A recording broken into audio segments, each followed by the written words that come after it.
Thank you all for coming here tonight. When you think of someone who smokes marijuana, is this what you think of? Cross joint. Yeah. Never smoked one of those? You could smoke this? Yeah, man. No.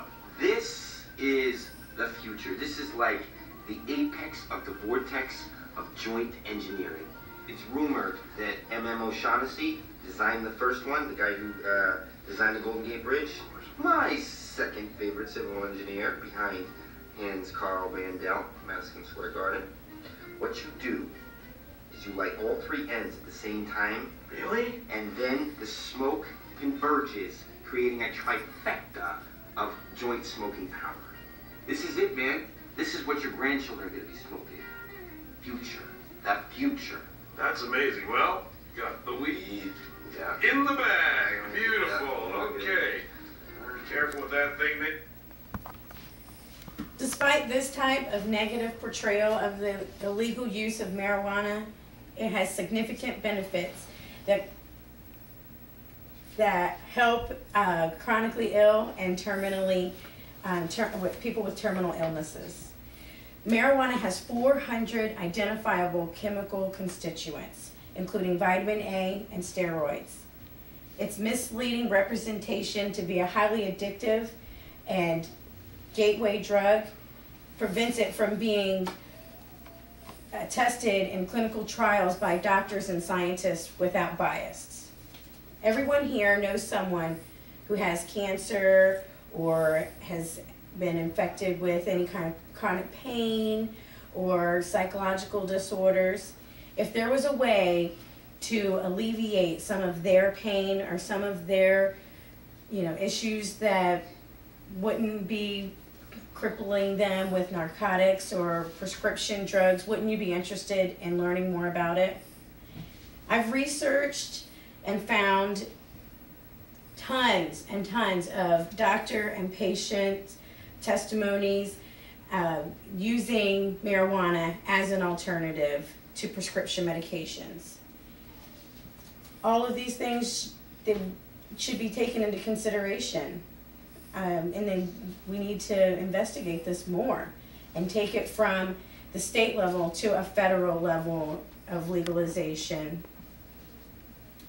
Marijuana, cannabis, weed, pot, Mary Jane, no matter what you call it, its benefits would alleviate side effects of many chronic and terminal illnesses, including glaucoma, Alzheimer's,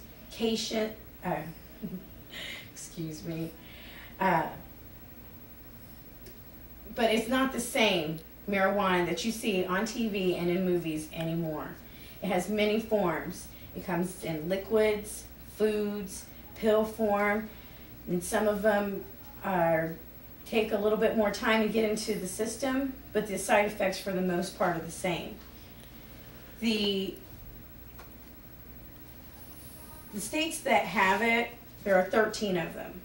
Alaska, Oregon, Nevada, New Mexico, Vermont, Rhode Island, California, Montana, Colorado, Michigan, Hawaii, Maine, and Washington.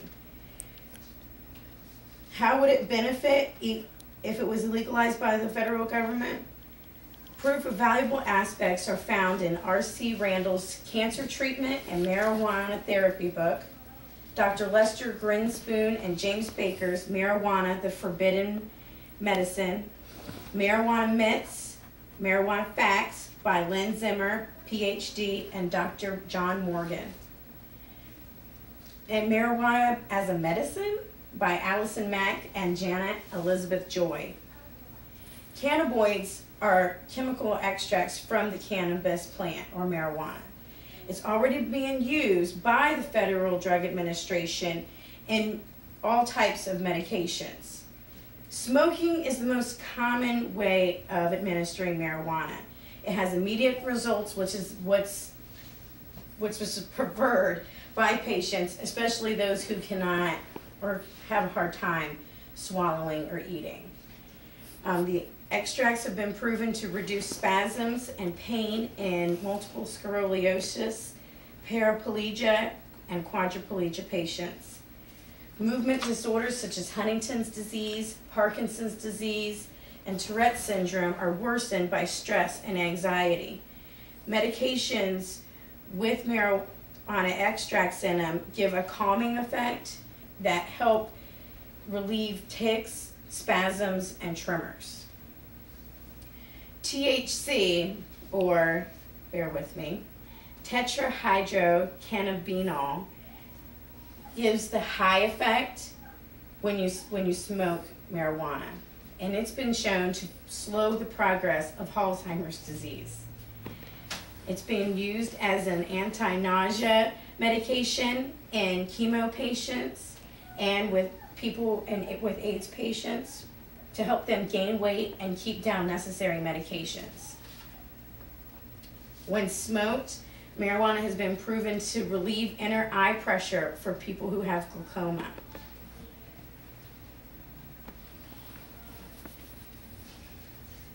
Many illnesses documented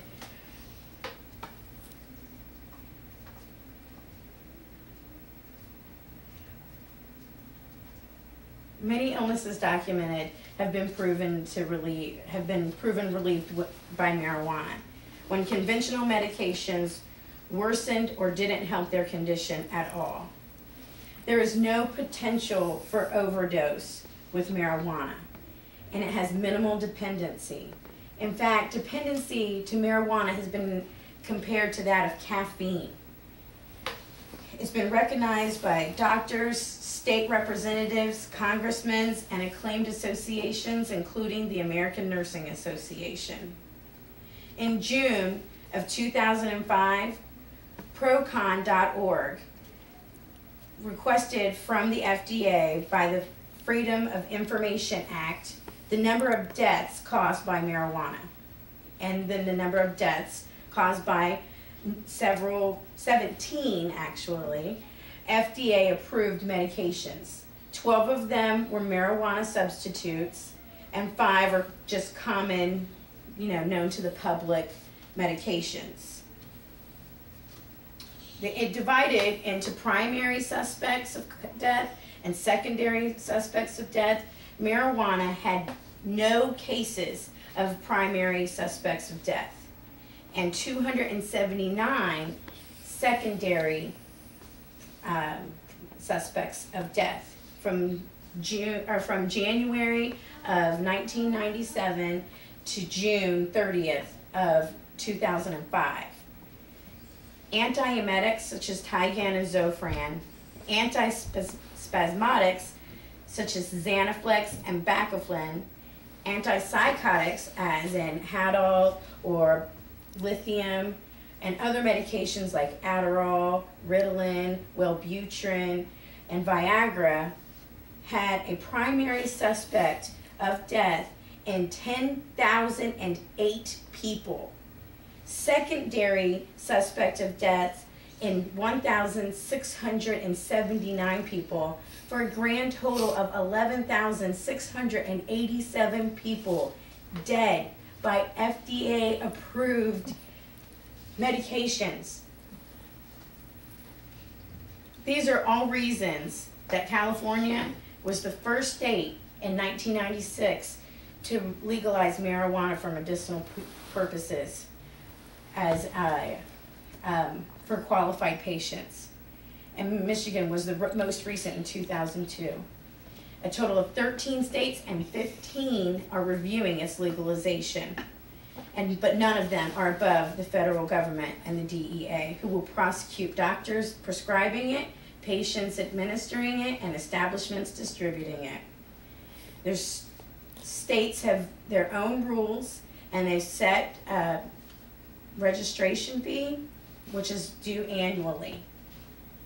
Marijuana has been proven to be a safe and effective drug for dozens of conditions: cancer, AIDS, multiple sclerosis, pains, migraines, glaucoma, epilepsy. Thousands of yearly deaths can be prevented by the legalization of marijuana as an alternative to prescription medications. and it definitely meets the FDA criteria whether a new product benefits to user will outweigh its risks. I want to thank you all for coming in today, and if you have any questions, please let me know, and go out and tell everybody what you've learned today, and if they need any more information, let me know and I'll get it to them. Thank you.